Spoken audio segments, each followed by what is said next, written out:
எப்படி இந்த உலகத்தை நாம் பார்ப்பது, எப்படி நம் வாழ்க்கையை புரிந்து கொள்வது. நான் எப்பொழுதும் சொல்வது உண்டு, நிறைய பேருக்கு வாழ்க்கைனா என்னன்னு தெரியாது தம்பி. பெரியவங்களுக்கு எல்லாம் தெரியுதுன்னு நினைக்கிறீங்களா? வயசாயிடுச்சு நான் தெரிஞ்சிருதுன்னு நினைக்கிறீங்களா? 60 வயசுல இந்த ஒரு ஆள் ஏதோ ஒண்ணு செஞ்சார்.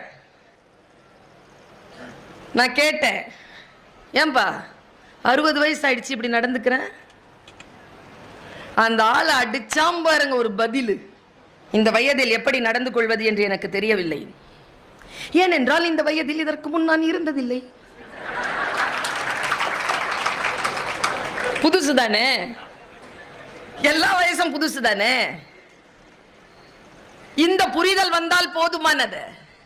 வாழ்க்கை முழுக்க வாசிக்கிறோம் தோழமைகளை, வாழ்க்கை முழுக்க நமக்கு கற்றுக் கொடுத்து கொண்டே இருக்கிறார்கள். ஏதோ ஒன்றை பயிற்சி செய்து கொண்டே நாம் இருக்கிறோம். ஆனால் அந்த பயிற்சியினால் நமக்கு நம் வாழ்வின் எல்லை வரைக்குமான ஒரு கற்றல் நிகழ்கிறதா என்றால் நீங்கள் அதை பயிற்றுக் கொள்வதில், நீங்கள் அந்த பயிற்சி பெறுவதில் வெற்றி பெறுகிறீர்கள்.